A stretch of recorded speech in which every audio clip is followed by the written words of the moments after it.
早喺半年前，大約7月到啦，我就上國內咧就買咗一部比亞迪新車，就係呢一部啦。嗰日交車日，好有儀式感㗎。喺呢一度咧都要讚一讚咧比亞迪嘅服務啊！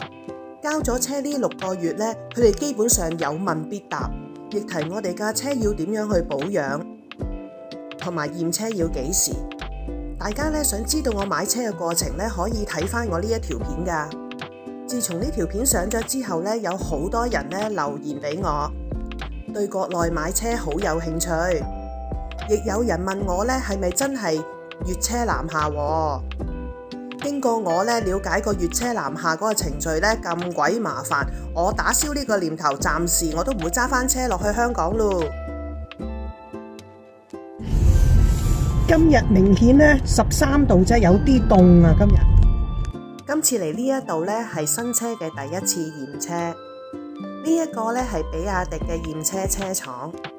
新車首5000公里或者6個月咧就要嚟呢一度驗車噶啦。My baby， 你喺呢度俾人驗一驗，我轉頭返嚟接你啊吓！擺低咗架車喺呢一度辦手續，即時咧有人送上暖水俾你飲啊，幾窩心啊！黐鬼線啊！喺度等攞車，呢度仲送埋飯俾你食。個飯熱辣辣，仲有湯俾埋你。呢度座位舒適，又有電視睇，唔經唔覺就等咗2個鐘，搞掂啦。驗完車仲俾埋報告你添。